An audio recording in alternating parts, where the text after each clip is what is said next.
slice it off and away they go. Extremely loose. He's managed to hold on. I think He missed the complete that. He's crazy Other stuff. side, Freitas is on the grass on the infield for 4. He sliced through. He tags Richard Eck.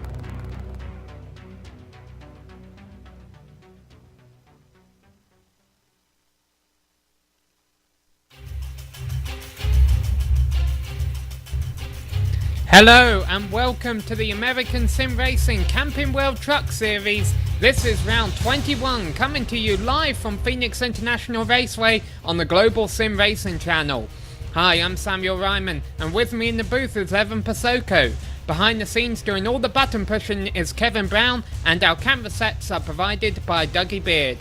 Evan, this is the penultimate, the one before the last race of this series, and there is no better venue, in my opinion, to host it at Phoenix International Raceway. And for those who are a bit old school when it comes to iRacing, it may look a little bit different than normal. Why don't you talk about this tiny circuit? Yeah, this version of the Phoenix International Raceway, one of the newest tracks to the iRacing service, and that is the fact it has the paved dogleg on that back straightaway. Not really a straightaway, but no longer grass down there or curbing. It's paved all the way to the inside wall. It is the open dogleg tonight, which means essentially these guys can go at a quarter number 2 all the way down and stick their hand out the window and touch the wall, go all the way back up and complete their lap that way. It is a yellow line, but they can do what they have to do, I guess, to get the best line. A lot of drivers will tell you it doesn't get you any advantage. Some other drivers will tell you it makes a world of a difference. So that's going to be one of the areas in tonight's race that will see some differentiating. You talk about the track, according to the track's website, it's classified as a D-shaped tri-oval. Kind of backwards though, that is the back straightaway that has that curve. It is 1 mile in length with 4 turns, turns 1 and 2 banked at about 10 to 12 degrees and 3 and 4 at 8 to 9 degrees as well. And don't be surprised if you see these guys down in 3 and 4 cheating those left side tires down on that apron, trying to get that truck hook up around to come off quarter number 4, trying to get whatever speed they can. It's a very fast, it's a very slippery, it's a very exciting racetrack that we're going to be seeing tonight. It is, and let's not forget, during this 75 lap race, and we're expected to see 1 pit stop, although granted, if we get cautions, and that is definitely not out of a question, we may see more than 1 pit stop. But during all of that, we do have a championship on the line, 2 rounds left to go. Points leader Bryce Whitson can clinch it tonight if he finishes about 14-15 spots ahead of second in the points, his cousin Gary Whitson.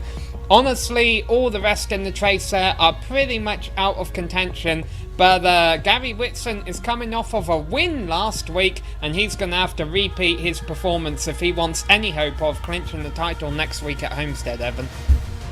One of the things that we discussed with Gary last week is the fact that he can come out here and he can win. You know, last week he can win tonight, he can win Homestead and still lose this championship by well over 15 points. So he knows what he has to do. He has to go on the attack. He needs to get the best finish that he can week in and week out, but he needs something happening to Bryce Whitson up at the top of the championship standings, who sits with a 21-point advantage entering tonight's race. If he wants a shot at that championship, you talk about the clinching factors, about 14 positions, and that could, sway a little bit via bonus points, but it is a 21-point gap. If that gap is 35 points at the end of the night, then it will be locked up for Bryce Whitson, and all he will have to do is take the green flag at Homestead, Miami to claim the 2014 championship. But I do not expect Bryce to be beating Gary at this racetrack by 14 positions unless Gary in the number 13 machine has some sort of trouble. And that could very well happen. However, the easiest way for Gary to avoid that is to qualify on pole position, and that is what he's currently doing. We have an open qualifying session going on the circuit right now. Gary has about half a tenth of a second over Keith Medeiros in second, and then other big names you see up there. Jeff Ward is third, and Bryce Whitson is currently fourth in qualifying. However, we've still got 5 minutes left, so any of that can change. And Evan, the ASRS, the American Sim Racing Series, the league that sanctions this series, they have other divisions that they compete in at the same track each week. They had their nationwide race last night, and from what I was hearing from Bryce Whitson, it was a pretty messy race, so that could give you an idea of, unfortunately, what we may see here tonight at Phoenix. If Phoenix really doesn't know what kind of track it wants to be, it's a mile in length, so It has, again, the quote-unquote D-shaped trioval, which is the back straightaway, not the front. The front's pretty flat there, straight on shot from turns 4 down to 1 past the start-finish line.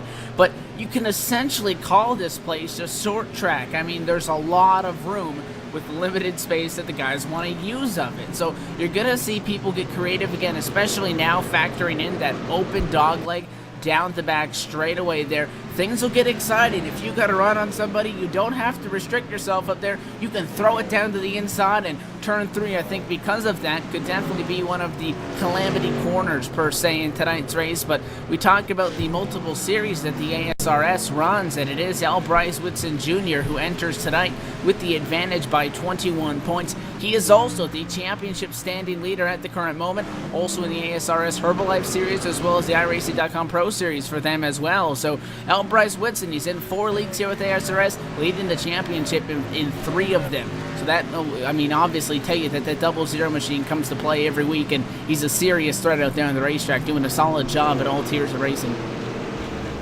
And another thing, if I remember my math correctly, there are only 30 drivers that will be starting this race, and we currently have 34 drivers competing in qualifying. The way it will work is the top 26 will get locked in time, and then it will go down to championships provisionals for the final few spots. And so everyone's got to be a bit careful at the back here, because currently Jim Foose, Aaron Kleinhans and Jason Kristen are all at the back, so they will get some of those provisionals. We'll keep you updated on how that goes as we watch some of the drivers struggling, working their way around the track. I see Carson Orbey is usually a regular contender, but right now he's sitting 32nd. I've got to be honest, I don't know where he is in the points. He's not in the chase, so I don't know if he'll be able to start or not, but we'll see if he can put on a hot lap or not before the end of the session. We still have about 2 minutes left. There's a lot of big names that are down outside of that bubble, and again, what that would entail with the top 26 being guaranteed in, and then from there on out, provisionals will be dished out. So there's a lot of different factors that can go into that. If all the people that need provisionals are already in the top 26, then some of these guys are going to catch a break. You got guys like you said, Jim Foose. How about Jason Kristen back out there as well? The number 02 truck with Pappy's Pet Lodge on his Chevrolet, title sponsor just 1 week ago. He's on the outside looking in via the current standings. Obviously, provisional is going to be a factor in that one as well. But with 34 trucks, if you're a guy like Carson Obe, even Aaron Kleinhans, a regular here, Sean Music as well, with the amount of big-name drivers that are at the tail end of this pack here, you can't be too sure that you're going to be able to even beat one of the 4 trucks that are in position to get those provisionals. Yeah, and while we look at some of the trucks a bit further back in the standings, I'll note that there haven't been a whole lot of changes up front. Dan Murray currently qualified 7th up there. He seems to be a driver that's up there regularly, especially in qualifying, but he never seems to really be featuring for the wins at the end of a race 7. Yeah, Dan's a very solid driver, and I have the opportunity to see him race at a Monday Night Cup Series, and he always runs consistent, and these last few weeks I've started to see a lot more out of him, so going to be keeping an eye on his Casey's General Store number 5 Chevrolet in tonight's race. All season long, he'll be up there and he'll be knocking on the door, and I think it's just a matter of time, Samuel, until he's able to get that trip to victory lane. The problem with him is he runs strong at that mid-race point, and it is the second half of the race. Everything, it either just doesn't fall all in the way that it needs it to, or just can't put that whole race together. And I know Dan would really like to make it a trip to victory lane. The red flag is out via the ASRS officials down there. The final minute is used to calculate all of the provisionals here. So qualifying's done. And so everybody that's put it on down, that's what they're going to have to work with. Mark Allen didn't even get a chance to really knock off a solid lap, Samuel. He got kind of cut short by the time limitations, a 43-second lap, not even close. Had some major issues on that one, and the 17 machine already disconnecting, putting that one on the trailer and heading home, because that's not what Mark Allen was looking for at all. Absolutely, and for those not familiar really to the iRacing qualifying format, if you as so much as scrape a wall during the qualifying lap, your lap time will not count. However, for 30 drivers, they will get to race tonight, and Gary Whitson will be leading them off. Beside him will be another regular front runner, Jeff Ward, and then Keith Medeiros starting in third place, a driver who is usually pretty strong but just hasn't been able to pull off the win yet. And starting fourth alongside him will be Bryce Whitson, so they'll be the top 4 to watch at the start.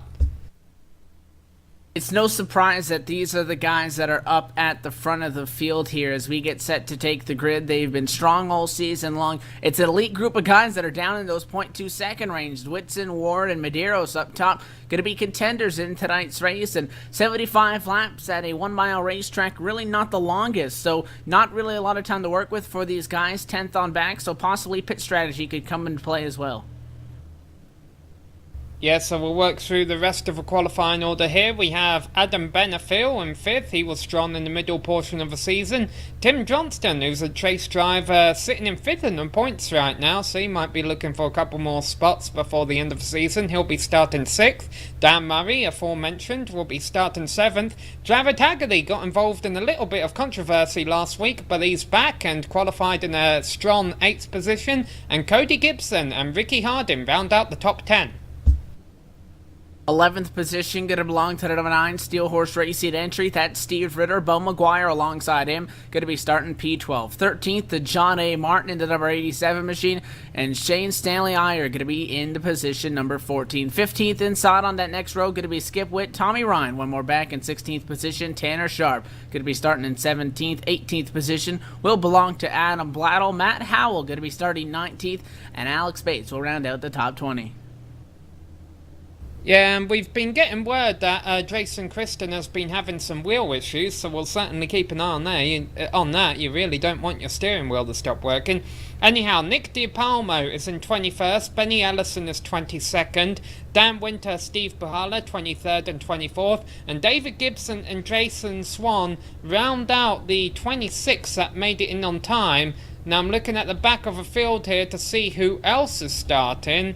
And it looks like Jim Foose, Jason Kristen, Aaron Cleanhans and Tim Knott are going to round out our 30-truck field as the pace car begins to lead them off of pit road.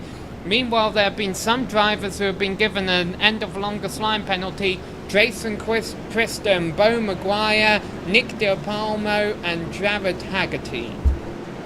And Haggerty, obviously, from the on-track incident 1 week ago, post-race, expressing his displeasure and got into a couple of other trucks there after the checkered flag had thrown. So the trucks that don't make the show, the ones that have already disconnected, is going to include Mark Allen, Carson Ove, Jesse Fowler, and Jeffrey Gilliam.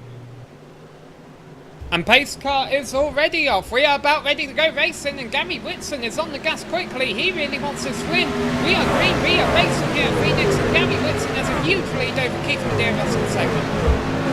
Only one pace lap here as the track is at that 1 mile marker, so going green right away, side by side for second. Advantage to Adam Benefiel on the inside. He'll get that spot over Jeff Ward. Benefiel used that dog leg and an 89 machine sit him against the fence. We're going to be at it side by side for P4, the 5 car. Dan Murray going to get through and clear on the 00 machine. One more truck going to take a shot at him as well. The 38 of Tim Johnson wants another piece. He goes side by side with Bryce down to 1.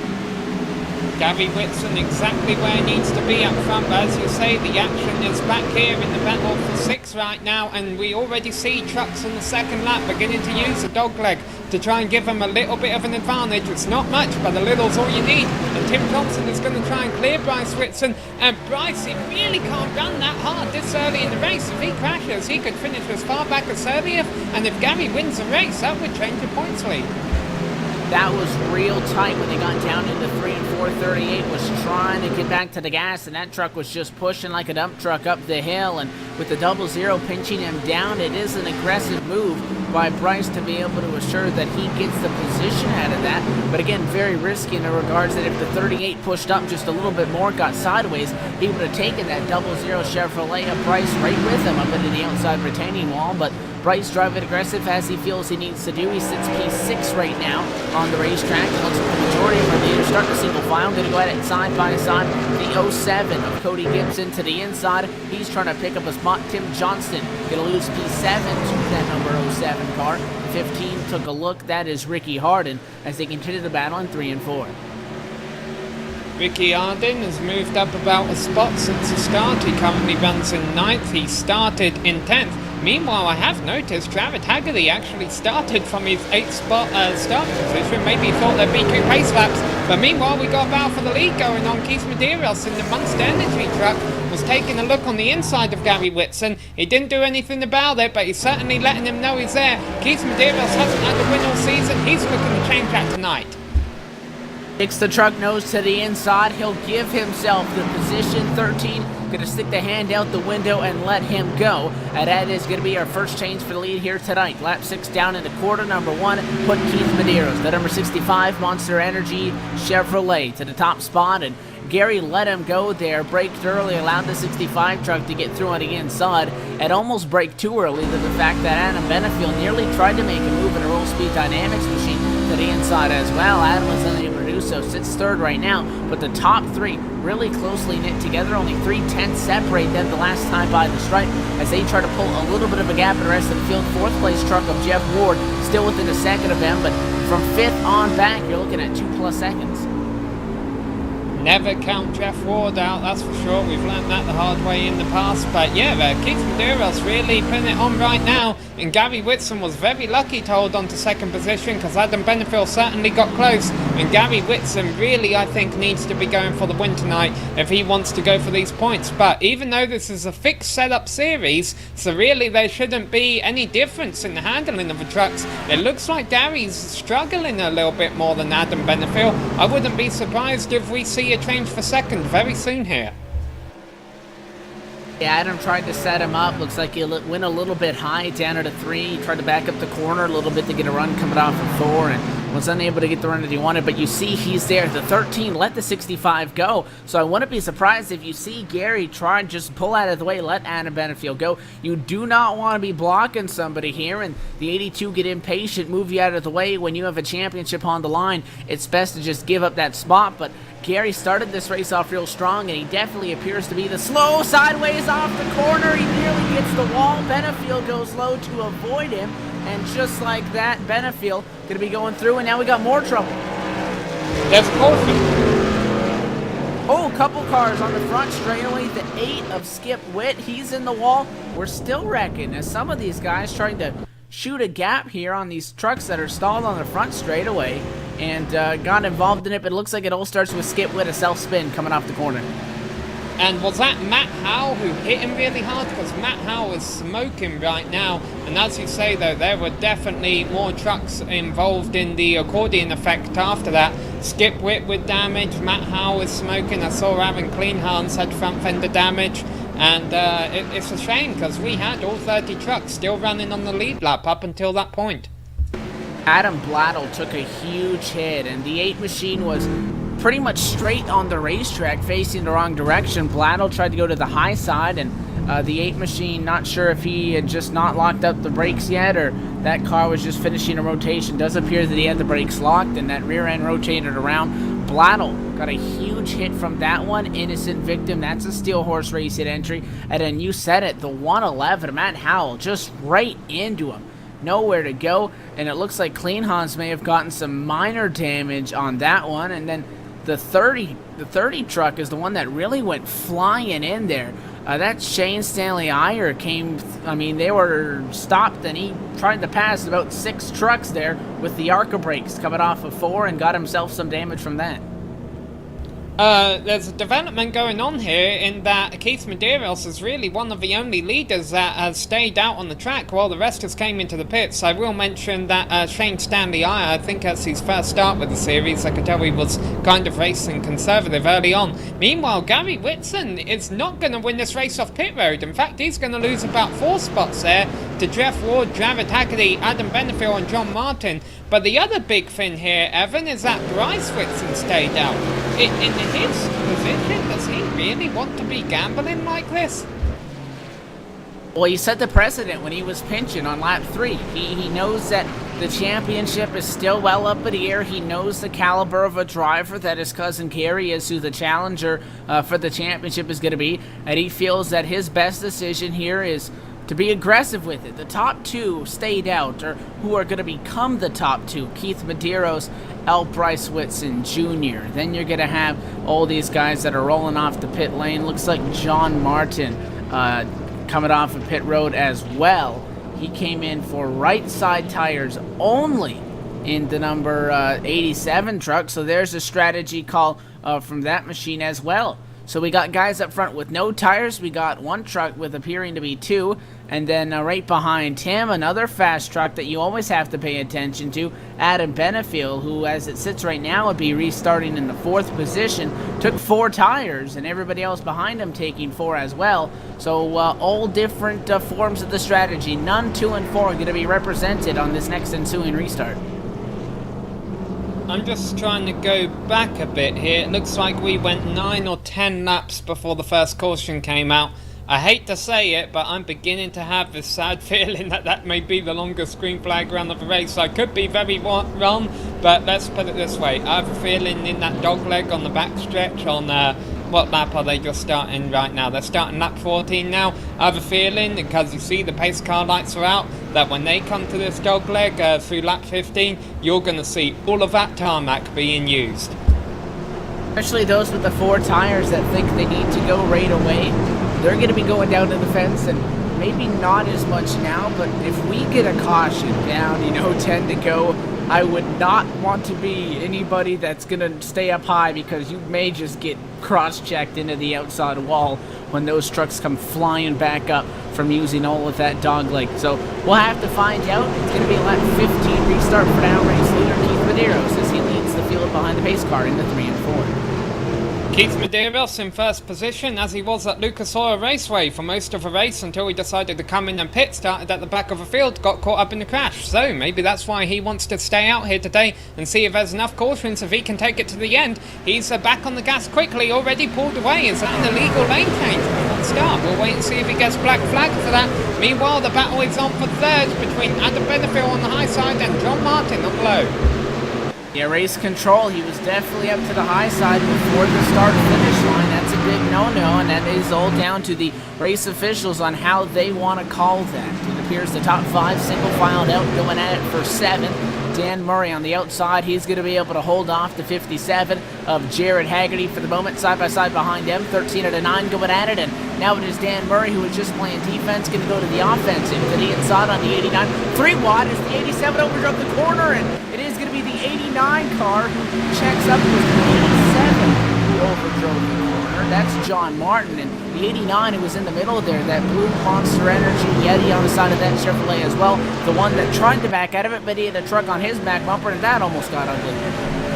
And it's still kind of a bit ugly. They're all running side by side as they come around to complete lap 16. Here they go down into turn 1. Gabby Whitson trying to hug. That 2 tires is not working at all. No, it is not. That's John Martin. He was running in the back. He started 13th, so he's a midfield truck at best, starting up front, and now he's on undesired tyres, so he's going to be dropping like a rock and probably wanting another caution in about 10 laps or so. He's testing the waters, and what that's going to do is it's going to tell the other drivers that 2 tires, no bueno, it's not going to work. So these other guys, they're paying attention to the strategy that these other drivers are going to be doing, to have that in their back pocket, to know what's going to happen, what the result may be if they themselves trying to pull that strategy card. And again, at this point, does not look like the 2-tire strategy was working. He could just not get that thing slowed up, going down to the corners, number 1 and 2, lost the 8 line, and forced himself to be the outside of a 3 line, did that twice in a row, lost a handful of spots, dropped 7 positions. I guess you can say it worked in a retrospect that he qualified 13th, started there. He sits 10th right now, so it's a 3-position gain. Don't think he'll be able to hang on to that forever, because it's 16 of Tommy Ryan closing in on him. He has Tim Johnson, Ricky Harden, and Bo McGuire in tow behind them. And that is going to be the first side-by-side battle back there with Bo just outside of the top 10. About 14th position to 15 on the inside. Ricky Harden getting pinched down by Bo McGuire and give the spot to the number 50. And to the inside again, Bo McGuire going on the attack. He wants another spot from Tim Johnston. He does, and now runs side by side down the dogleg. Meanwhile, I will say up front that the two drivers that stayed out are doing pretty well. Keith Medeiros and Bryce Whitson running 1-2, but now Bryce has Adam Benefiel all over the back. Now, I don't remember, did Adam take 2 tires or 4? I guess we'll have to go back and look at that. Oh, there was a big slide by Cody Gibson coming out of turn 4, able to hang on to it though. We got some side-by-side battling going on. Actually, there's 3 wide back in the field. Tanner Sharp, Tom Lee Ryan, and Tim Johnston. There's that big main pack of trucks. More side-by-side is going to see Jim Foose going to the inside of Ricky Harden. That is going to be the battle for 15th position. Talked to Jim before the drop of the green flag, and very disappointed. It is Bedard Chevrolet not going to be in contention for the championship this year, but is looking to get some more solid finishes to wrap up the 2014 campaign. Not going to be able to get that spot as he slides back to 16th position. Ricky Harden able to hang on to it on the outside lane. Side-by-side now, Jeff Ward to the inside on Dan Murray. That's for P4. It is, and now we get a look at it, and Jeff Ward looks like he's going to clear Dan Murray. Adam Benefiel has yet to do anything about Bryce Whitson, but he is definitely sitting there in the catbird seat. And here's the thing, there's actually a lot of nose to tail going on through the field, and we keep jumping around on the camera because we're never sure when someone's going to make a move or not. Right now though, Bryce Whitson going defensive, going all the way down in the middle of the dogleg to defend from Adam Benefiel, and Adam Benefiel is just going to have to be a little bit more patient. Benefiel sitting on that 4-tire call, the 00 of L. Bryce Whitson Jr. as we documented, no tires. So have to give props to Bryce on his ability to hold off for as long as he has on Adam Benefiel. Adam's now closing in on him, and that's going to be a battle for second here in not too long. And Benefiel wants to get the ball rolling here, doesn't want to play around and, waste time with that 00 because he has now a 1.1 second gap that he has to make up on a race leader. The 00 opened up the door for a moment. 82 looked to the inside and just did not have enough traction down there. Would have had the left side tires about half that truck down on the apron. Had to back out of it before he could get to the throttle. So it's a truck length gap right now between second and third. Don't expect that 82 machine to sit back there in third for too long though without trying to make something happen. And Bryce Whitson will try and be careful because Gary Whitson is only in 6th position, and so the points are certainly up for grabs there. Meanwhile, we see a lot of close corner racing still in the middle of the field, but primarily single file for now. However, that could all change. We actually ride on board Alex Bates in position number 18. Alex, remember, was struggling just to make a race, so we're glad he does, although he overshoots turn 1 right there, now being challenged by Nick De Palmo, who I believe is relatively new to the series. He's running in 19th back there. Meanwhile, though, up front, it is still getting closer and closer. It's Adam Benefiel going to try and move into turn 1 this time. He's certainly looking, but I don't know if he'll have the run. And no, it looks like he might be able to get him here. He forced that 00 to drive it in a little bit hard, and he flashed the nose out there to the inside. Did not have the position, but what that did was it forced the 00, or subconsciously Bryce opened up the door and overdrove the quarter exit. That opens up the advantage for Benefiel to the inside, but the outside lane going to battle back. Do we go 3 wide, 89 to the inside? No, has to check up because Adam is sideways off the corner. He apologizes over the radio. The 5 car driving it in real hard. That's Dan Murray. He is forced wide as Benefiel cut down about 3 lanes back in 1. And for the moment, they single file back out to 13 to the inside. That's Gary Whitson trying to get back up to P5. He wants to take that from Murray. He does indeed, so pretty much at the front of this pack it stays the same as it does before. Gary Whitson and Dan Murray getting close on the exit there. Remember, Gary Whitson can't really afford to race too hard because he has got to have a really solid points night tonight, but now it looks like he's going to get Dan Murray. Dan just ran wide a couple of times and Gary gets the 5th position. So Bryce remains in 2nd, Adam remains in 3rd, Jeff Ward is right there in 4th, and then we have a bit of a gap to this battle between Gary and Dan for 5th and 6th. And Keith Medeiros is loving all of this. Now 2.3 seconds back to the battle for 2nd place, and I mean, Benefield's not going to hang out for much longer. The 00, obviously slower than him, not by an extreme margin, but you see he's using that. Wow, what an aggressive move. Uses the dog leg, slides right up in front of him, and shuts the door. And Adam Benefield put the move on him. Great, and it would well executed. Down that back straightaway to pull right up on front of the nose of the 00 and get the spot. And just as he does that, caution flag to fly, one truck around the 141 of Tim Knott. Yeah, that's that is textbook pass. That is what the dogleg was built for, to create pass in here on Phoenix International Raceway. We're about to get a replay of what happened to Tim Knott. Looks like he just lost out of turn 2 and used the parking lot kind of as a skid pad to try and regain control, and just ran out of room there and spun up onto the bank and bringing out a caution. So our second caution of the race, actually, after about a 15-lap green flag run there. Well done, guys. And now we're going to come into the pits, and obviously the big winners here are Keith Medeiros and Bryce Whitson, who were able to hang on with those no tyres and get to restart in about first or third position, providing they don't have a horrible pit stop. And I gotta say, Evan, I think it's easier to stay on 4 old tyres than it is on 2 tyres. Just doing 2 right-hand side tyres can usually throw off the handling of your truck a little bit.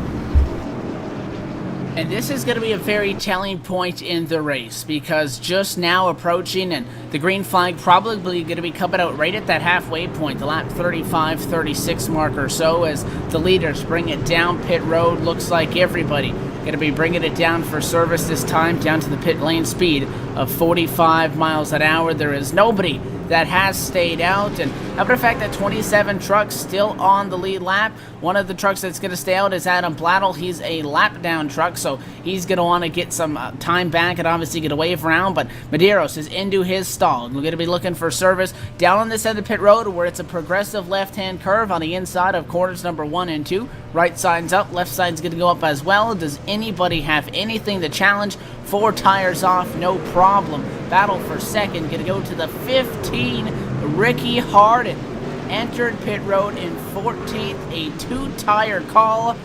That'll be interesting. Well, Ricky's a very talented driver, but I don't know about that call. Now, Jason Swan did stay out, and he was running in 9th. I have a feeling that was either a mistake, or he just didn't want to get involved in a collision with pit road, because sure enough, he is coming down into the pits this time. So Ricky Hardin, we're all going to have our eyes on him on this restart. I don't like this call. It looked like a last-second call by Swan to stay out. Not sure if he wanted to do so to try to lead a lap, but because he was so far back in the pack, by the time he got to the start-finish line, the leaders had already crossed the start-finish point on pit lane, so that's why he was scored 9th. So nothing really gained, if anything, only going to be losing spots in the end of that one there. But I don't know about this call for the number 15 machine of Ricky Hardin. We've only seen one truck try it so far, and that did not work out at all. Nearly got run over. So we'll see what Ricky can do. This is the more conventional kind of tire strategy that I would have expected, because I'd say if you're going to go for it, do it now. He was 15th position, but it came down pit road. And what that means is, because this is the halfway point, he's going to be picking up a lot of positions. So even if he gets past a lot, Samuel, if he is, above 15th position, by the time we get the next caution, you can consider it a win. And let's not forget what we were talking about at the start of a race. We don't exactly expect this to be the cleanest race of the year, and maybe he wants to prevent himself from having the who was it at Lucas Oil Raceway who was leading and made the pit stop, restart in midfield and crashed. I think it was Adam Bennett. No, the name is on the tip of my tongue, and I know exactly the scenario Keith that you're Medeiros. talking about. It Yes, was our leader, Keith it Medeiros. happened twice to him in these last few weeks. Yeah, so the Keith Medeiros effect is what we're going to call it. Basically, what I think Ricky Hardin is trying to prevent here is the Keith Medeiros effect. He's taking a 2-tire stop, maybe thinking, hey, the race is about to get ugly. I'd rather stay up front where I have track position and I'm out of all the mayhem. We're about to find out, because lights off on the pace car. Everyone who has had the control on the restart so far this race has gone really early and gotten a couple of track lengths lead. So let's see if Keith Medeiros is able to do that again. Yep, here he goes. He's on the gas now, and he's already pulled out a few car lengths. It's so hard to be on the outside of that front row and not, because you can't be in front of the leader, so you got to keep a nose behind him, and you're kind of looking out the left side. The guy that's right behind him, Adam Benefield, going to get the second, has the best shot at it because he's right behind him. So that third starting position normally gets a better start than second. You can see that Benefield with a huge run down the back, uses that dog leg, gets up to second position, and we single file out for a moment. Bryce is trying to hold off the 5 of Dan Murray. He will do so. A little bit of contact as we're door to door. The 16 of Tommy Ron and Gary Witts head into number 13 truck going at it. Yeah, but remember, once again, Keith Medeiros is on 2 tires. That's why we see Adam Benefield really putting the challenge up. But as you say, the side-by-side racing is going on in the middle of the field. Gary Whitson finds himself back here. And what position is this? This is about... Oh, and there's Rick behind him! 57 truck going to go around in the middle of the pack. Everybody scatters. The 81 going to get involved in it as well. Caution flag will fly. Jared Haggerty going to go around and had some help as he just got absolutely run over by the number 9 truck of Steve Ritter going into the corner. Doesn't look like Jared was off speed or anything, and the 9 being on the outside, maybe trying to give it a little bit more, just caught that right rear end, just absolutely bowled over him. What a piece of driving. He did it on board with Beau McGuire. That spin was about 2 feet off his bumper. Slowed it down, turned around, turned to the right, got around it, no damage. Wonderful piece of driving by Beau McGuire there to avoid that one. And that was Dan Winton in number 81 truck who took every smack, and really, unfortunately, the innocent victim who comes off worst out of this. We ride on board Steve Ritter, who has the incident right down to the inside of him. He's able to get on by, just dodges it to the right. Let's see if we can get an onboard of Beau McGuire. Going on board with it now. Again, just such situational awareness, and right in front of him, and he's happy that nobody behind him ran over, but to be that quick to get on the brakes, not panic, turn it, very calm. That's textbook stuff right there, and a wonderful piece of driving. Dan Winter, can't blame him for getting into that, and just take a look at what he was seeing. All he saw was smoke trucks in front of him, and as soon as those guys in front of him ducked out of the way, he really had no time to react. So, tough break. One of those incidents being in the middle of the field could have been a lot worse than it was, but a great piece of driving for Beau McGuire to not be immediately involved in that one. So you're saying that Haggerty lost it on his own? It's very close. He got hit in the right rear, and I'm not sure, if it was the 57 truck that slowed up.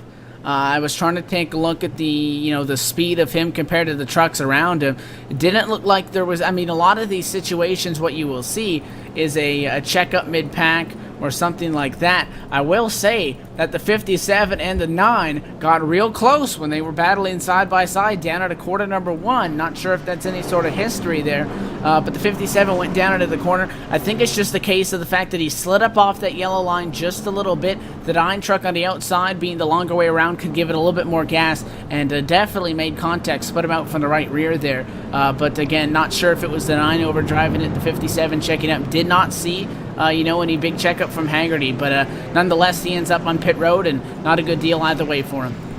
Yeah, and as you say, we're looking at Steve Ritter, the number 9 truck right now, because if we can get a camera really close on that left front fender, you will see damage there. There is a definite bit of front end damage, so that proves that there was contact between them. Now, I don't think it'll hurt his aerodynamics too much, because it was a light bit of contact, and also this isn't really an aerodynamic track, but that's just proof that there was a bit of contact there. Now we get to the point that we are past the halfway in this race. So on the downhill slope of things now, you're going to have to use the cards that you've been dealt at this point. I do believe if we see another caution here after like one of those 15 green flag runs, 2 of them that we've seen so far tonight, you will see everybody else come back down pit lane as lights go off on top of the iRacing Ford First Mustang pace car.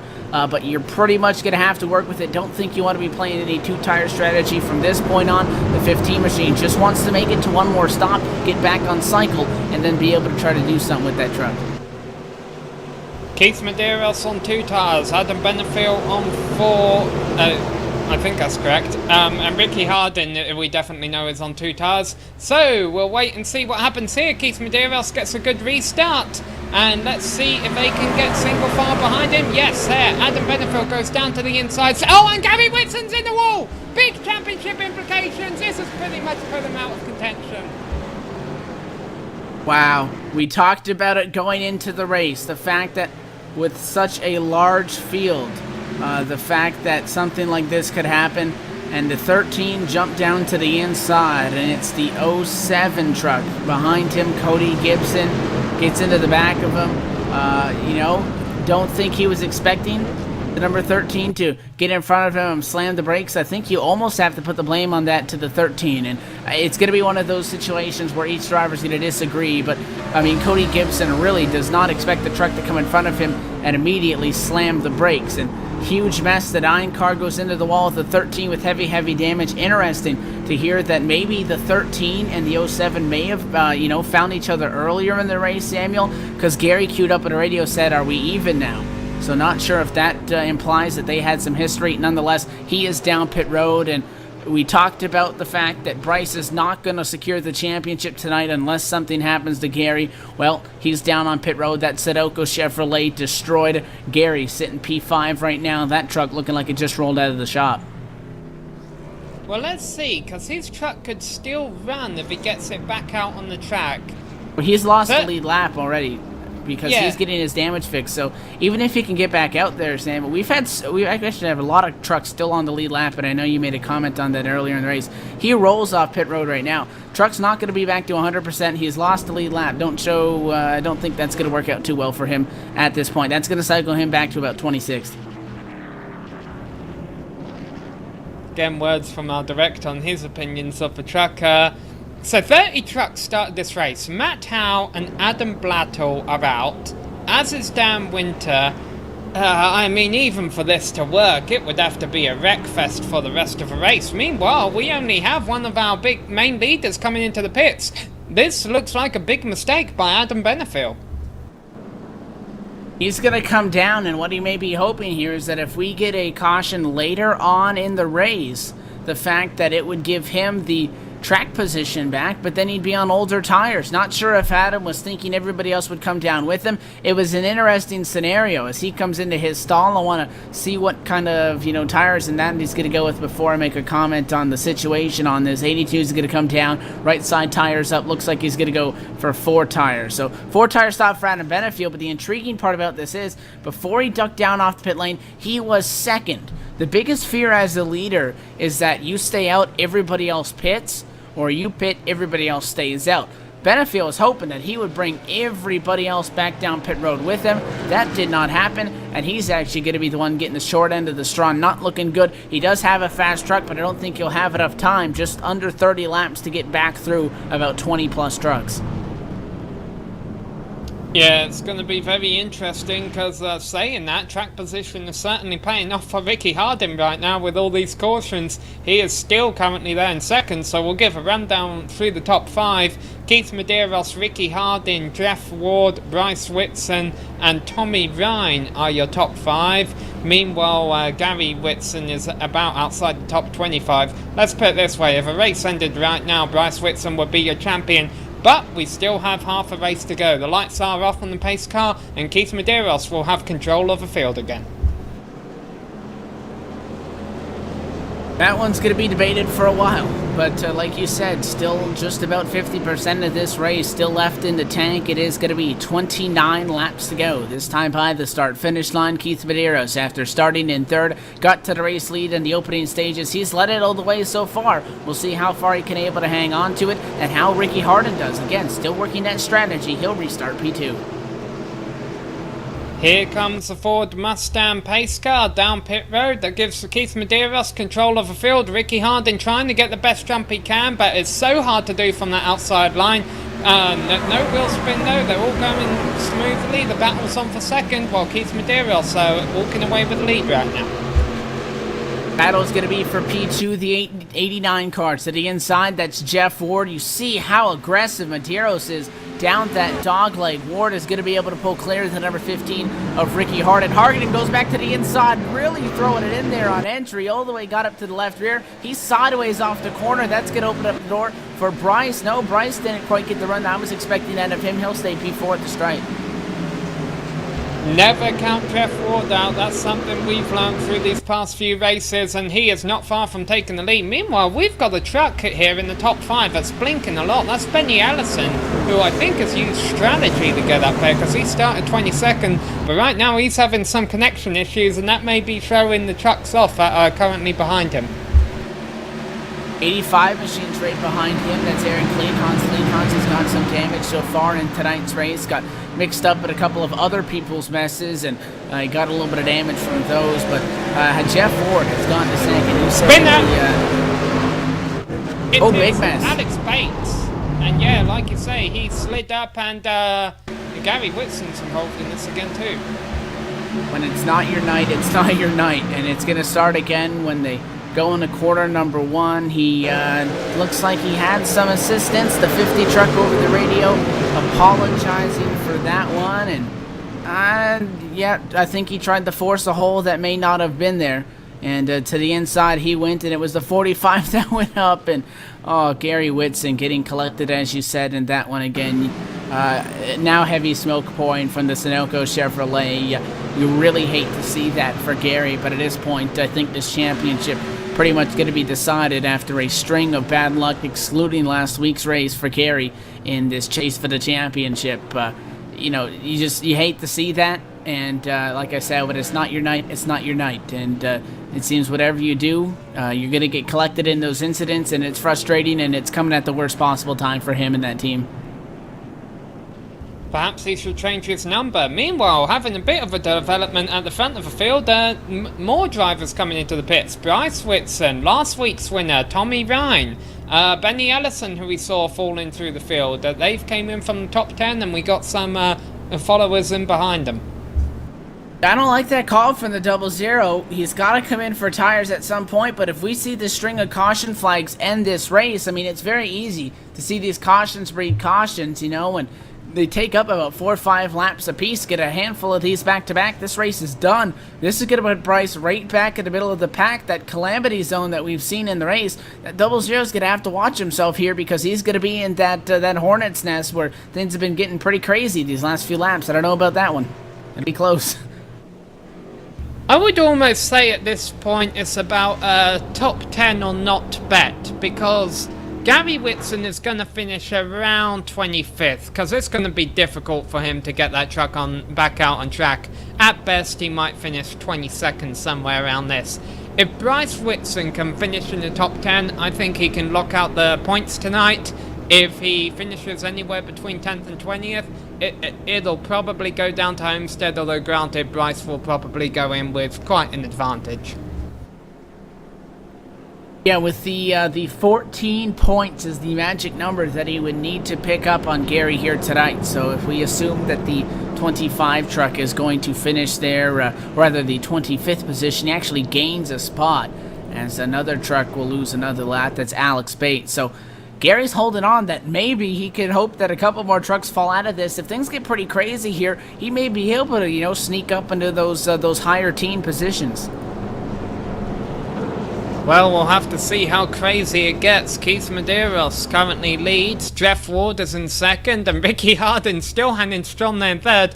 And how is Aaron Cleanhans running in fourth with all that damage on that green machine?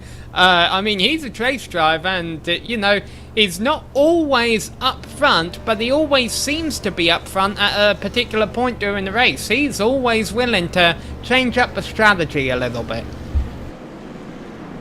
We've almost lost touch with the fact that there's still 8 other drivers in the championship, given that third on back, including Jim Foose and Jason Christian, who are tied for the P3 honors, are 60-plus points out of it, which essentially means that unless Bryce and Gary finish dead last, and, you know, Jim and all these guys knocked off, you know, the top 10 positions all respectively, their championship hopes will officially be concluded here tonight, will no longer be mathematically possible. So there's still a lot of guys, there's still a lot of fighting, you know, try to get a top 5, try to pick up one more spot in the championship standing. So even though these guys aren't the main battle, those are things that they're definitely thinking of. Alright, well the pace lights are off, we are about to restart here. Jeff Ward got frustrated when the last caution came out. Maybe he has a long run truck. Maybe he wants a long run to be able to take a lead from Keith Medeiros. I don't know if he'll get it. Keith Medeiros gets a good start. Jeff Ward doesn't get a bad one, but he can't go down low and follow him because he's got Ricky Hardin to the inside. And in fact, Ricky Hardin and Jeff Ward are going to go side by side into turns 1 and 2. 3 wide back in the pack. Yeah, Ricky got a little bit loose and Jeff Ward runs away with second. Where's your 3 wide? It looks like it's the 30 truck who is going the wrong direction up on the high side there, and that was down in corners number 1 and 2. It may have been the 141. And no, it was the 30 machine. And went 3 wide there, overshot the corner. Everybody's fine for now, and looks like more 3 wide. Jason Kristen, the 57, again in it. And now the 50 truck involved as well. Bo McGuire, lots of 3 wide, and it's all happening behind and in front of Bryce. He better be careful here. Yeah, we were watching some side-by-side between Aaron Kleinhans and Nick DiPalmo as well, with Jim Foose in the middle of that. These trucks who have got an up-air strategy now falling back a little bit with these faster drivers behind them. It really is a mess coming off of it. Sideways. David Gibson. And there's been a lot of contacts aiming right there in front of that 00 machine of Bryce. You better be careful. The 14, the 16, they've all been bouncing off each other.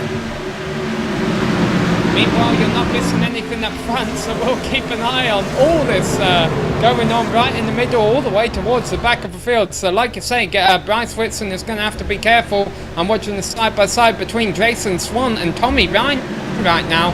Oh, and there's a big crash! Aaron Kleinhans, Steve Buhala, and they're all piling into him at the back. Huge trouble, and it all started, as you said, coming off the corner with Aaron Kleinhans. He was in a single file, actually, just had a self-spin, maybe attributed to the damage. Another Bo McGuire move, we'll call it, for Tim Johnston to get around that one. But it's the fact that everybody behind them, they actually had everybody bouncing off each other too. Dan Murray got into Jim Foose. But with Kleinhans being sideways in the middle of the racetrack, another truck got turned behind him, trying to get away from that. The 42 actually, that was like 3 set self-spins at once that clogged the track, and it was about a 0.5 second gap. That the reason that Bryce is still on track, because one of those trucks that spun out right in front of him, the 14 went around. That's how close. I said it. I don't think Bryce wants to be in the middle of the pack where all this carnage has been, and possibly using another one of his lives there as he's able to escape that one unscathed. Looks like Keith Medeiros going to bring it down. No, he fakes out. Jeff Ward going to fake out as well. These guys are able to fake out successfully. I know we've seen a couple of drivers, or one truck in specific, hit the wall trying to fake out late in the race, but these guys are able to fake it out, and looks like the majority of our top runners will stay out. That was actually Keith Medeiros at New Hampshire Motor Speedway, spun into the wall while competing against Jeff Ward for the win. So Jason Kristen has got smoke coming out of his truck. Tim not. Aaron Kleinhans has apologised for the wreck. I'm just looking at a bunch of drivers on pit road right now with beat up trucks. Tanner Sharp, Adam Blattle, Alex Bates, and I will also say that Cody Gibson lost his connection and is out of a race. He started up in the top 10, I believe. Now, of course, a driver who's happy, even though he won't admit it probably, to be seeing all of this is Gary Whitson. But currently, of course, he still has problems of his own sitting on pit road. I don't think he's gotten back out on track now, but trying to get as many repairs as possible. Maybe he'll be able to salvage a position or two before the end of this one. I was about to say that this is going to benefit him greatly, but it's the fact that he got caught up in that second incident coming off a 2 where he just got clipped, which has really forced him down pit road and is still getting repairs. Now, interested enough to note, maybe a little bit of frustration because he's actually not inside of his number 13, Sunoco Chevrolet new to the iRacing with the driver swaps being instituted, is the fact that your truck will still sit there. He's not in it, which means he's not currently getting damage repairs. He's escaped out to some description. Don't think it's from, it's not from getting a wave around, or rather a tow. He came in and Not sure if maybe, just frustrated, walked away from it, but if that is the case, he costing himself positions because he's, again, got the 9 laps down. If he stayed where he was, he'd be moving up to about P20 with all these trucks falling out of it, but he's not in his truck. His truck is still there. But maybe even getting into too much damage, who knows, with that engine damage. But nonetheless, Gary, his one maybe saving grace not going to be able to pull through for him here. Alex Bates is on the same lap as him. He may be able to grab that position. Meanwhile, Cody Gibson is only 3 laps ahead. Cody Gibson has lost the connection to the race, so Gary could get the spot back there. Meanwhile, pace lights have gone off on the pace car. We do still have a race going on. And Keith Medeiros is leading it with Jeff Ward in second, Ricky Hardin hanging on in third, Adam Benefield in fourth, and Tim Johnston in fifth. Haven't really talked about Tim a whole lot, but he's always there. All these trucks up here, top 5, they're still going to have a legitimate shot at it. And I said that don't be surprised if we rided a bunch of yellows. Well, it's going to be a restart with 14 laps to go. I don't think we're done wrecking yet. And let's remember that iRacing does not have green-white checkers. If a caution comes out with about 4 or 5 laps left, depending on where the pace car is, we could see that end the race. So, these drivers are going to be getting very anxious now, and the biggest two who do not want to see a caution are Keith Medeiros and Jeff Ward. They want to race it out for the win. Keith Medeiros will most likely get the better restart here. Jeff Ward will want it to go green for a while. He's going to try and get down on the low line and follow him in the battle for first, and the battle is on for third with Adam Benefield on the high side and Ricky Hardin being pinched down on that inside by Adam. And we haven't really seen Ricky try to work a long run on that tire strategy that he's rolling with 2 tires only. So the fact that he's riding out all these yellows right now is set to pick up 11 spots. And there's another caution right there. Trouble down the back straightaway. Who's in hard in the wall? The 05. Gary Vincent's back down the track. I'm sorry, Benny Ellison had some help there going down into the corner. Yeah, we'll watch this replay. As you say, Benny Ellison had a little bit of help, but spun him into the outside wall. That's close. You can call that as the 05, pinch down. And the fact that the 87 can go all the way down to the wall, the 05, I mean, it's not like you get down under that yellow line and you spin it out. So, by all means, John Martin could have given, more room, but in the same regards, Benny Ellison could have given room, and I think you got to call it a racing deal. But 05's not going to feel that way because he's the one that ends up hard on the inside wall. And hearing over the radio once again that the 00 machine had yet again another close call, but Price still surviving. Yeah, and he needs to, because like I say, Gary Whitson is back on the track. Cody Gibson has actually returned from the race, but it might take him a couple of laps to get his truck back out on the field. And right now, Bryce Whitson is sitting in 11th position. He is still very much in the middle of his field, and with all this chaotic racing going on, I don't know if he's safe yet. This one's still far from over. I think we're going to come up to the point where this next restart is going to be the last one unless we get a caution like we just had nearly immediately. Because this time by the start-finish line, going to be only 11 laps to go. Again, this racetrack, we talked about it, it's kind of a crossover between a short track and an intermediate. It's got a lot of room, but at the same time, not a lot of real estate. And the fact that everybody's going to be fighting over who's going to get that preferred lane. You can really work with this racetrack a lot, but obviously you want to be down on that bottom. And we've seen it here tonight, the dog leg. And that incident that we saw there is basically what made up the majority of the incidents that we saw in a practice, in a warm-up session. Those guys just get it in there and trying to pinch each other down, getting turned into the fence. So surprised it actually took this long for the dog leg to take a victim, but it does so. Yeah, plenty of space on the straight, but the turns are just as narrow as ever and as flat as ever here at Phoenix. It's easy to push up if you overshoot the corner, which we have seen a few times tonight. So, let's lay it out for you. Keith Medeiros is still the leader.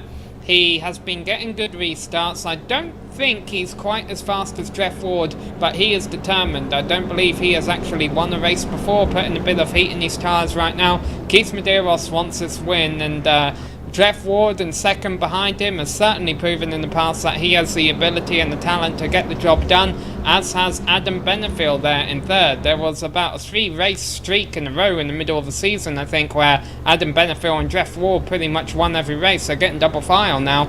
Ricky Hardin hanging tough in fourth. Tim Johnston wants to battle for third in the points. He is currently having a solid night there in fifth, and that is Nick Di Palmo in sixth. And then rounding out the top 10 are Jim Foose, Dan Murray, Tommy Ryan and Bo Maguire, who's been in the heat of all the action today. Keith Medeiros will have control of the field at this restart, which will come with 9 laps left to go. If they're going to be a shootout here, and again, this is going to come down to, we can get a couple laps in, but the caution would have to come out in these first 2-3 laps if we're going to get another shot at it. I don't know that anybody's going to have a legitimate shot at the 65 of Keith Medeiros, unless we get a green flag run, because he gets such a jump on the start, or maybe they decide to use the bumper. We'll see.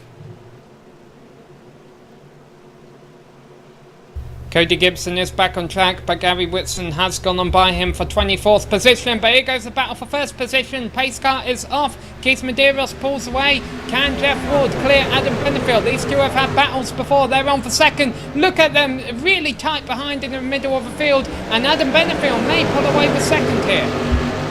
A lot of trucks slipping and sliding. Benefield on the inside, going to have the advantage of the Dogleg 89 machine. Runs up against the fence. They're going to be nose to nose. Down into quarters number 3 and 4, but if any of them want a shot at it, and he's going to get it, but caution flag flying nearly immediately, and it looks like Bryce is involved. Got some back end damage on the 00. Caution's out.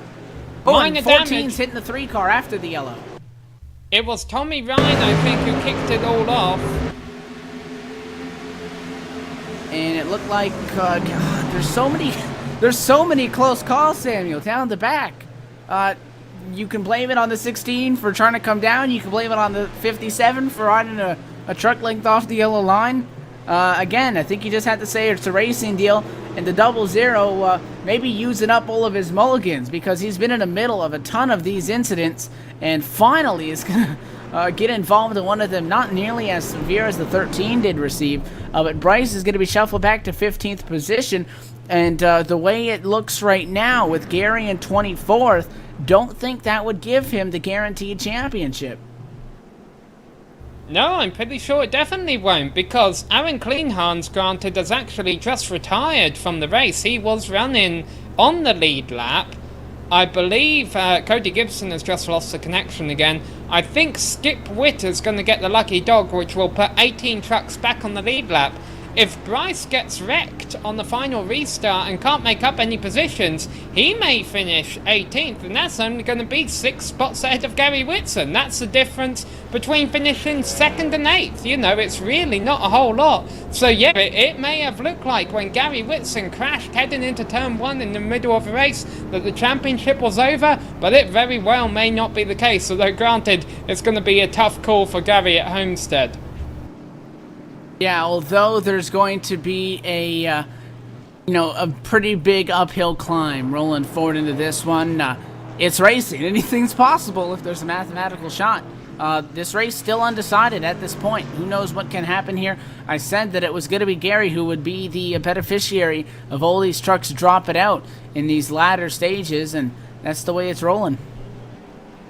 And I think he's only 1 lap away from gaining 2 more spots. It looks like Shane Stanley R and Tim Knott are currently 11 laps down. Gary's only 12. Gary's on track and has been closing in on them, so that can move him up to 22nd. Things beginning to look, well, not necessarily good for Gary, but less bad. Meanwhile, I'm really knocking on wood because I kind of want Keith Medeiros to finally get that win, but at the same time, Adam Benefield, we're going to have to see what kind of restart he can get from the high side, and also what kind of restart Jeff Ward can now get from the inside lane. He can attempt to pass Keith Medeiros maybe into turn 1.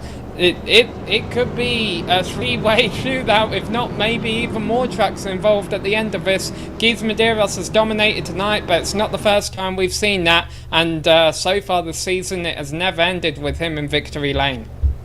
Part that's going to get exciting in this is when we roll up and we close in on turn number 3. because all these guys are going to be, I mean, flying down there into the corner. You're going to see, and we haven't seen tonight, and it's been very surprising actually how well of a jump that the race leaders have been getting on the rest of the field. If that continues to play true, then you're definitely going to be able to see here the gap that the 65 gets and how desperate, and then that translates to how crazy these guys are going to get trying to catch him. A caution flag will end the race. We are about to start lap 71 of 75. If a caution comes out, the race is over. Gary Whitson has moved up to 22nd. Bryce Whitson is in 11th. So there is still a bit of a gap between them. But if there's a wreck, you bet we're going to be trying to find that 00. And granted, the number 13 pace car is about to peel off. Keith Medeiros will lead them away, but how well will Jeff Ward and Adam Benefield do behind him? They do not do well at all. Keith Medeiros has gotten, and there's a crash already. Tim Johnston. He's up on the wall, and now he's going to go around. This should trigger the caution flag. There it is. Caution flag is out. Race is over. As Tim Johnston, one of the more interesting wrecks that I've seen for some reason. Not sure why, but coming off of the restart, the 50 machine decided that it was going to be appropriate to go 3 wide before everybody was back up to speed, and Bo McGuire, instead of checking up, just went to the inside and went right up and just straight dumped the number 38 truck, and that put an interesting ride there for Tim. He rode up on the wall, came back up, collected the 8. This race will end. Gonna have to play blame there on the 50. Not sure why. We knew they were gonna be aggressive, but I don't think that 3 wide and that dump was really necessary. Keith Medeiros ain't gonna be complaining. He finally gets that checkered flag. Yeah, well, let's not speak too soon. He's still got to complete 2 laps under the pace car. Maybe he'll run out of fuel. Maybe he'll Mark Martin it and come down pit road before he takes the checkered flag, get out his truck and be like, I won! Sorry, Mark. No, you didn't. You didn't take the checkered flag. Hopefully that won't happen, though. Now, let's take a look. Bryce Whitson is up into 8th place. Gary Whitson is 22nd. I think that's going to seal the deal. That's right on the bubble. We'll need to wait for the official word, but I mean, that's right at the 14-point mark. That may do it by 1 position. Taking a look at where Gary sits, he is 4 laps behind Tanner Sharp, who is still on track. Can't pick anything up additionally from that. So I think that's going to get right on the money. But Jeff Ward, over the radio, expressing his disgust, displeasure, whatever you want to call it, with the string of yellow flags there in the latter stages of that race. He's not satisfied with it, and Jason Kristen letting all the drivers know that race control does go through. They do review every single incident. The penalties, if given out. No, Keith Medeiros has been EOL'd. What? Oh, because he changed lane at the restart. I bet that's why it was, but that seems... It wasn't before the start. It's close, because if you watch that, he looked... We're hearing it right now from race control. Changing lanes before the restart. And it's not the first time we saw him do it tonight, Samuel. I think it was very blatant mid-race. And this one I have to disagree with. And it's very close. But he does definitely pull up in front of Adam Benefield. You see he kind of goes high, and it looks like he remembers and ducks low. It's very close, because there was still room. I mean, he didn't go all the way up to the fence. That's a very close call. Nonetheless, he will be EOL'd, stolen from him, and it looks like it's going to go to Benefield. Meanwhile, the race is just about to finish here. They're coming out of a final turn. Adam Benefield is going to get his first win in a long time, a surprise win, because Jeff Ward looked like he was going to finish second for a long time.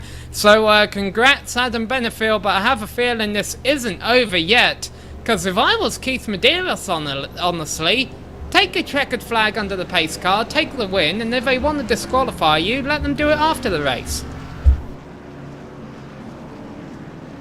Yeah, and this is going to give the 00 a P7 finish. Gary will be 22nd, and that's going to be the 15, so that could be what decides the end of this. So the EOL could decide the championship. And I have to say, and again, it's, I guess you can say, Samuel, it's our jobs to be analysts. We're supposed to give our opinion, and I don't like the call. And it's one of the hardest things, and I don't want to be in race control's shoes for these kind of calls, but I agree with you. Take the checkered flag and then discuss it after the race. But he pulled in, didn't want any trouble there. I'm sure he'll file some sort of a protest, a review. We'll refer to it as unofficial winner, because if I was Keith Medeiros, I would be livid right now because it's so close. He went up and he was in front of Benefiel, but there was still room. I mean, 2 truck lengths between him and the wall. So it comes down to a personal preference on what you believe the high line is, and I don't like the call. All right, well, this isn't over. We'll keep talking about this when we come back. We're going to take a break now. We're going to have a few post-race interviews with our winner, Adam Benefiel, and also league organizer Jim Foose usually comes in for a little chat. So that'll be interesting. We'll be back in a minute.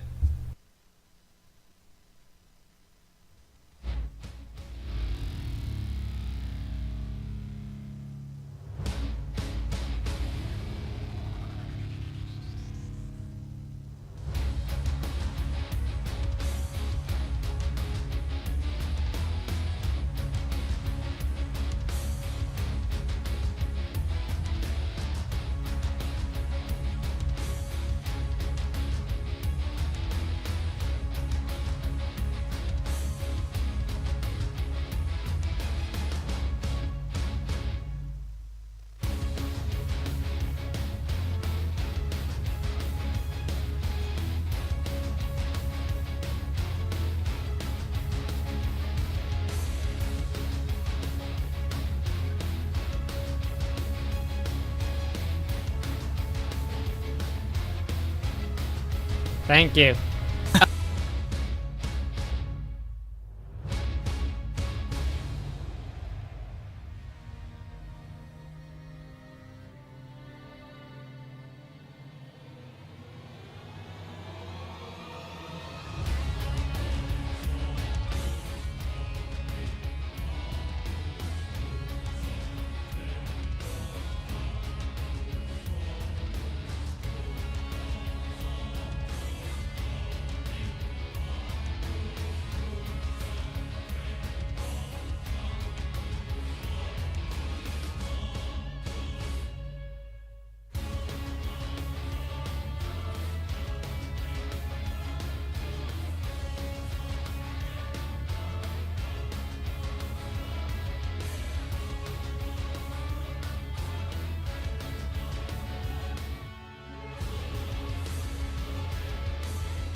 Back live at the Phoenix International Raceway here with the ASRS Camping World Truck Series, and taking a look at the controversial finish to tonight's race here. And it is the final restart that we're taking a look at. The move by Keith Medeiros, where he starts to go high and is in front of Benefield, but the question is, did he leave enough room? Taking a look there, again, just my personal opinion on this, going through the tape. Lap 14 is what the race control analyzed and said that was his warning. That one was obvious. This one, I don't like the call. And again, my personal opinion, nothing on race control, but I think with that amount of room between the fence, he should have been okay, because you can see after he crosses the line, then he makes a definitive movement back up to the outside lane. So again, just my personal analysis on that one is I don't like the call, and I feel like that 65 truck should be the one in victory lane. As it turns out, though, he is not. Adam Benefield is the one who won the race, and Jeff Ward, Ricky Hardin hang on those old tyres to get third. Dan Murray and Jim Foose round out the top five. Jim Foose after starting at the back. Jared Haggerty pulled off a solid 6th place finish. Bryce Whitson takes the championship in 7th. Tommy Ryan, last week's winner, in 8th. David Gibson, solid run from him in 9th. And John Martin rounds out the top 10. 11th position would go to Jason Swan, Steve Buhala. 12th, 13th to Benny Ellison. 14th would go to Jason Christen. That's the last truck on the lead lap. Keith Medeiros, 15th place result. Tim Johnston in 16th. 17th, Skip Witt, Bo McGuire back at number 18 spot. Nick DePalmo, 19th. And Tanner Sharp would round out the top 20. Aaron Kleinhahn's got 23rd. These all trucks are pretty much out of a race, although Gary Whitson was able to salvage a 22nd. Not quite enough to win him the championship, though. Shane Stanley had an eventful debut race, I think, in the series. He got 23rd. Tim Knott got 24th. And Cody Gibson rounds out the top 25. Alex Bates, Steve Ritter, Dan Winter, Adam Blatto, and Matt Howe all had disappointing races. And then 5 non-starters: Jeffrey Gilliam, Jesse Fowler, Mark Allen, Sean Music, and Carson Orbay. So, with all that crazy stuff out of the way, let's talk to some of our finishers, starting with our 3rd place finisher, Ricky Hardin. We've caught up with on pit road here. Ricky, you were able to make those old tyres last pretty well there. Yeah, all the cautions kept coming, and so I said, I don't need a pit. And on the pit stop I did make, I only took 2, because back in traffic it just drove terrible. So we really needed to get some track position, and it worked really well. I was not nearly as fast as those guys up front. Wake up. But it worked out all right. And sorry for technical issues on TeamSpeak there, but a solid finish there, Ricky. Were you expecting it to pay off? Were you hoping for a top 5 finish, or were you hoping maybe for a couple more cautions? Maybe you could have pulled out a win here. Yeah, I was hoping that maybe the leaders could get together. I knew I would have no trouble staying in the top 5. Top 3 I didn't expect. Of course, we had the controversial call there at the end that got me that. But, overall, it worked out as good as I would have imagined. Going off to Homestead next week, you've had solid performances this season. I don't think you've been able to pull the W off yet, though. Do you think Homestead is a place where you could change that?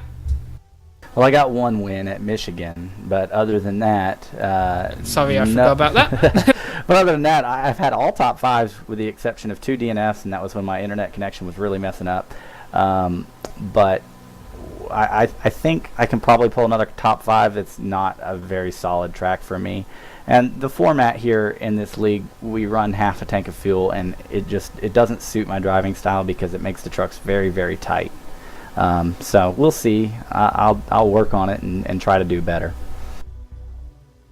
Sorry about forgetting about your win about Michigan there. It's been a long series. You've had a very good season. How would you... with 1 race left, would you sum it up as being a successful season? And I assume we're going to see you back competing for the championship next year, hopefully. Absolutely. I hope to come back and battle for the championship. This season I just missed the first 7 races, and that really hurt my chances. I barely missed a chase, but 1 more race maybe with a top 5 and I could have gotten in. But we'll go for the win all we can next week. I don't feel great about it, but hey, we'll do the best we can, and next season we'll be back stronger. Alright, well, we look forward to it, Ricky. Congratulations on your third place, and look forward to seeing you racing next week. I'll now hand it over to my co-commentator, Evan Pasoko, who has caught up with our second place finisher, Jeff Ward, on pit road.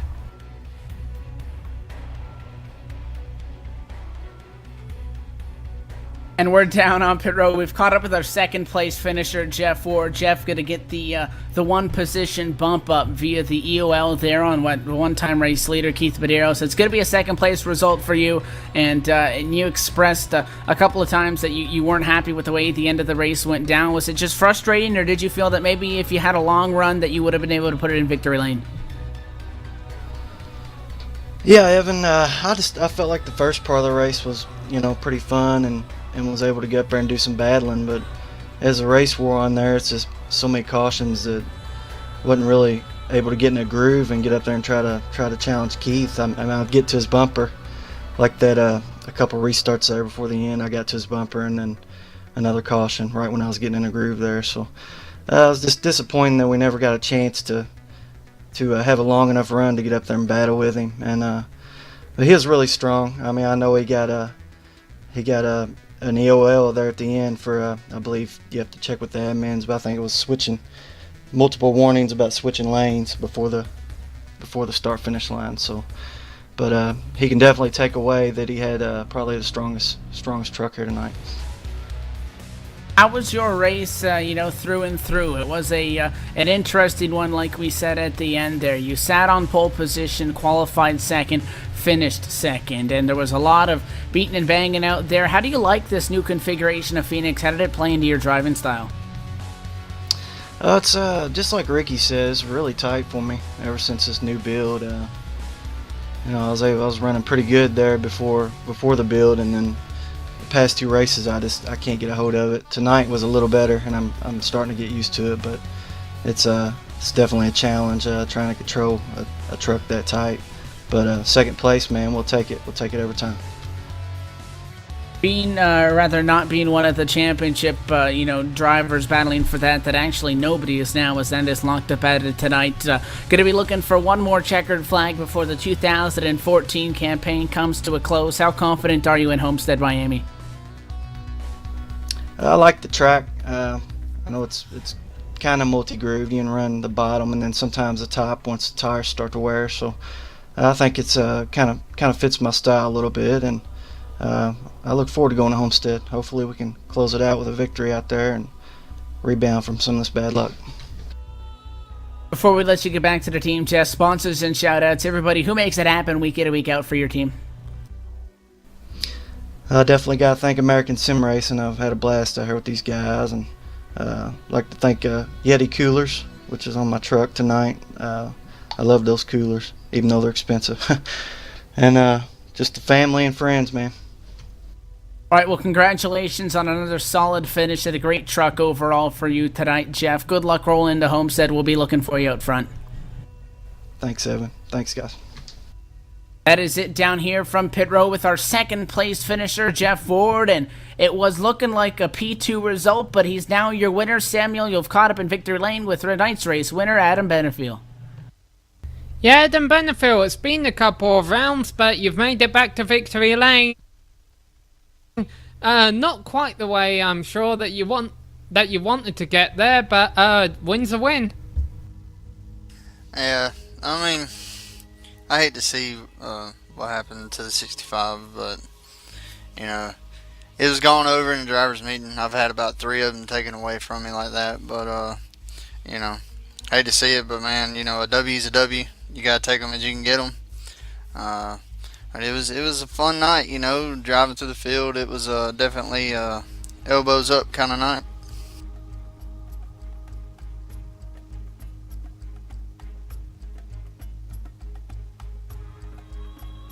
And well, Sam works on a little bit of microphone issues there. Adam, catching up with you here. Talk us through your race. Qualified 5th. There was a lot of beating and bang, and it got pretty ugly, I'd have to say, back there in the back. A lot of close quarters racing. With things, a little bit calmed down up front? Yeah, to an extent, I really feel like some of the guys that were racing for a championship really not thinking about a championship tonight, but it was definitely a little bit of slinging her in there and taking the position, because just having the position going in the corner wasn't just going to cut it. So a little bit of dirty driving, you had to run them up the racetrack, but when you get in those kinds of races and they start filling out like that, you gotta adapt to it and start driving the way everybody else is. Rolling forward, only one race left in the ASRS Camping World Truck Series campaign. Going to be coming up Homestead Miami Speedway in 1 week's time. Your thoughts rolling into that one? How confident are you out there in the Silverado? Man, Miami's a great racetrack for me. It's one of my favorite racetracks. Tire fall off is pretty dramatic there, and if you don't really know how to adapt when the tires fall off, you can be in big trouble. And I think that's what really gets a lot of people at that racetrack. But it's a fun race. I'm really looking forward to that one. I'm hoping I can make it. We'll just have to see. Yeah, now, Adam, back here with my microphone working now. A lot of the other podium finishers were complaining that the trucks are handling a bit tighter with this new build. Did you find that out there today? Yeah, it was a little bit snug. I played around with the steering settings and got it to basically my likings, and was able to deal with it. I felt like we were going to be good on the long runs, and unfortunately we didn't get that tonight. But it was a good race. It's fun. Well, congratulations on the win, and look forward to seeing if you can pull another one off at Homestead in next week. All right, man. Thank you.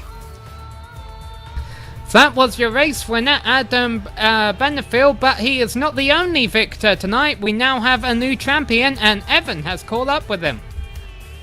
Yeah, via all the things that went down tonight, including the final EOL, it is going to be the 00 of L. Bryce Whitson Jr., who entered tonight 21 points to the good, and he would have had to pick up 14 to be able to be mathematically locked in as tonight's and this season's 2014 champion. He gets that job done as he will finish in P7, his championship counterpart 22nd. That's 15 positions. Get the job done tonight, Bryce. What was your mentality rolling into this one? Did you think you had to be maybe a little bit more aggressive to defend where you were running, or were you just trying to stay out of the mess? Because once you got cycled back there in the pack on that final stop you made, I was saying you're using up a lot of your cat's lives because there was a lot going on around you. I tell you what, Evan, I made a bad decision halfway through that race to go back a little bit and take tires. And I wish I wouldn't have done that. It would have been a lot easier to just hang out up front and not have to avoid all the carnage. But we were pretty lucky. We got through it and came out of here with a 35-point lead. So now I just need to go on to Homestead and qualify.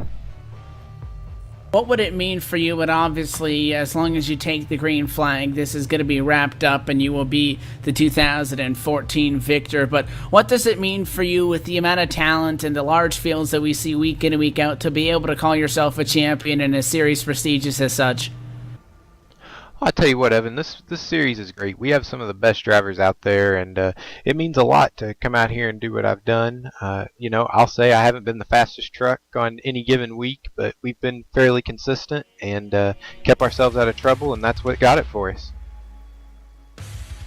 Before we let you go, Homestead Miami Speedway. Obviously, the green flag is in mind there, and typically when the champion is crowned, we'll have two trucks doing burnouts. What can you do, and how confident are you that maybe we only see one truck doing burnouts on the front straightaway, and that is you take the checkered flag and the championship? Your thoughts rolling into that race? Oh, I've said it before. Homestead's one of my favorite tracks. I really pick up there really well, and I seem to do well every time we go there. So I'm looking to do really well next week in both the trucks and the Nationwide car, and in 2 weeks also in the Pro Series car and the Cup car. So, got 3 more races at Homestead to make it happen. All right, before we let you get back to the team, sponsors and shout outs to everybody who made it happen all season long for you. Tell you what, right now I've just got to tell my wife thank you for letting me do this, because she's starting to get a little frustrated. It's every week, 2 nights a week, and so just a couple more weeks to go. All right, well, thank you for letting us catch a word with you, Bryce. Congratulations. We look forward to seeing you out there in Homestead to claim that trophy in 1 week's time. Good race tonight, and thanks for talking with us. Hey, thank you, Evan. Samuel, it is going to be a P7 result on the charts, but it is going to be the bigger picture champion for 2014. All he needs to do is take the green flag, and that is going to be Al Bryce Winston Jr. via that P7 result tonight. And 2 spots ahead of him was Jim Foose, our league organiser, who always comes to talk to us after the race. But before we talk about that, Jim, mind we talk about Keith Medeiros at the end of the race there? I just knew that getting out of this truck tonight, there was going to be a lot of microphones shoved in my face about that one. And, the lady from the radio over there, she got shoved out of the way by one of the crew guys, so I got to apologize to her. Might have knocked some of the ugly off of her, but we send out a drivers meeting every race, conduct that at the end of the practice session, and go over the various procedures, the blend line, the pit road speed, things like that, things that are unique to the racetrack. And one of the things every week that's mentioned is about changing lanes, as well as when the restart is open to go, and go over it every week. Keith is a regular competitor here with us now, been running quite a few races, and should know better than to change lanes. He changed earlier in the race, didn't get a look at it personally. Ended up we had Alex Bates out of the race, one of our officials, and he was watching it, and he pretty much called the restart right to us. And Alex made the decision. I issued the command for him, and that was what it was. So unfortunate. I feel bad for Keith. He had a great truck, but again, those are the rules. We're all given them. We're all painted into a box, and occasionally when you step out of that box, that's what happens. Now, meanwhile, on a positive note, you started 28th tonight and finished 5th. Talk about your run through the field. Yeah, after all those microphones shoved in my face and pretty much the brawl down here on pit road, I haven't had much of a chance to talk about that. I mean, 23 spots, really awesome run there with the Pittsburgh Paints Menard Chevrolet, and really happy for everybody on the team here. It's our first top 5 of the year, and it's been been a long season. We've struggled through the year, but turning it around here at the end, doing a couple different things with our trucks, and getting the driver to calm down a little bit and settle into the truck to go for the long run rather than a 3-lap sprint. Of course, at the end of the race, maybe we should have had the old driver in it and went for the 3-lap sprint. Now, we head to Homestead next week. That always puts on good racing. Unfortunately, we won't have a championship to decide there anymore, but I guess that means everyone's going to be going for the win. Well, we went into tonight to go for the win, and I think it kind of showed that we played a little bit on the tire strategy by staying out. Bryce was one of them that came in, and I was really starting to question that. But we're 58 points. Gary's 35 out of the lead. That's 23 points, something like that. He has another bad run like he did tonight, and we have a good run. I mean, that's doable to maybe get up to second place, but got 9 points on fourth, and then a whole mess back to fifth. So realistically, we're looking to just maintain third place in the points. If we can get second somehow, something happens, then we'll go for that. But it'll be definitely really exciting down there in Florida. Yeah. Well, hopefully you don't have to give out too many. We saw there were quite a few incidents that I'm sure are going to be reviewed, and we look forward to watching a great race at Homestead and seeing what your newest paint scheme will be down there. Yeah, I don't know if you guys got to see the Pittsburgh paints on tonight, but definitely a cool truck. Really cool to run it. I'd like to bring it back next week if it's good luck. But this is just night number 2 of 5 in a row for me. So last night we had our Herbalife series here at Phoenix, and then tomorrow night we're in the AMSOIL Thursday Night Thunder at Gateway. Friday and Saturday. Friday we qualify for the 17th annual All-American 400, and Saturday evening we're in the All-American 400. So 400 laps of short track racing Saturday night. This is just a nice warm-up for that. All right, well, glad to hear you're keeping busy, and we understand at the end of the day, a league organizer's got to do what a league organizer's got to do, and congratulations on your top 5. Look forward to seeing you back next week.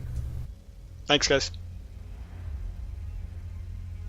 Well, that is pretty much everything, but I guess before we go, Evan, now listening to Jim Foos's view on everything, does that change your opinion on those on that late race call there?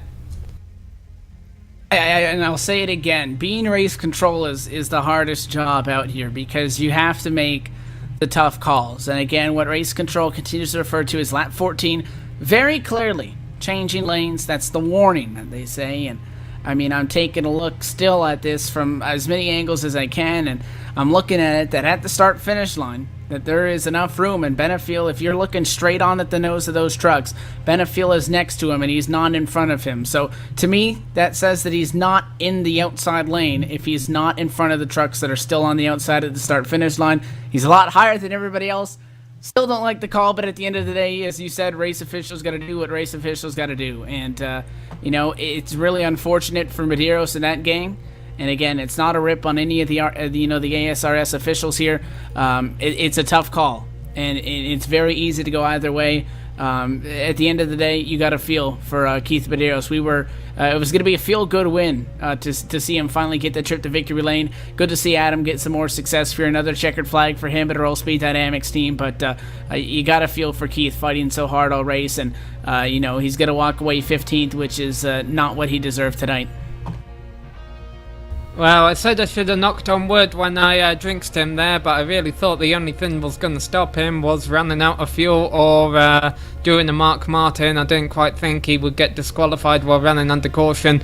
I did see him change lanes at the restart. I chose not to mention it because there was a lot of racing going on back in the pack, and as we had seen him change lanes early in the race, and I just assumed that the race officials had been ignoring it.